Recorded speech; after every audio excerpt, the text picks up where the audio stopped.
Nursing ও midwifery অধিদপ্তরের মহাপরিচালক ও পরিচালক এবং বাংলাদেশ নার্সিং মিডওয়াইফারি কাউন্সিলের প্রেসিডেন্ট ও রেজিস্ট্রারের পদ হতে প্রশাসন ক্যাডারদের অপসারণপূর্বক পদগুলো উচ্চশিক্ষিত, দক্ষ ও অভিজ্ঞ নার্সদের পদোন্নয়নের এক দফা দাবিতে মনিরামপুর উপজেলা স্বাস্থ্য কমপ্লেক্সে নার্সরা আন্দোলন করেন।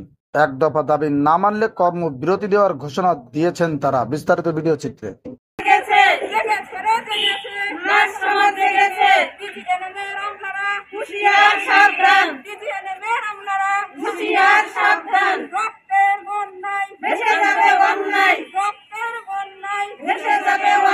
আমাদের দাবি মানতে হবে, মানতে হবে। আমাদের দাবি মানতে হবে, মানতে হবে। Action, action, direct action, action, action, direct action. আমাদের দাবি মানতে হবে, মানতে হবে।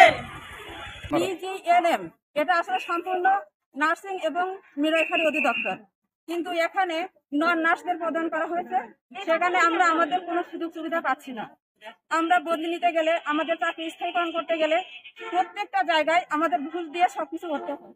আমরা চাচ্ছি যে আমাদের মানে ডিজি থেকে শুরু করে প্রত্যেকটা পদে যেন নার্সদেরকে পাই, যোগ্য নার্সদের। কারণ এখন নার্সদের পিএইচডি করার নার্স হয়েছে, ঠিক আছে। এর জন্য আমরা চাচ্ছি যে আমাদের প্রত্যেকটা পদে যেন নার্সদের প্রদান করা হয়। আর সেই দাবিতে আমরা আজকে না, আগামী 9/9/2024 থেকে আন্দোলন আমরা শুরু করি।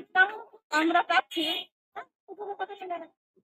চাচ্ছি যে আমাদের দাবিটা যেন ভালোভাবে আদায় হয়, আর যদি না হয় তাহলে আমরা আসলে এর থেকে কঠিন অবস্থা নিতে বাধ্য হবে।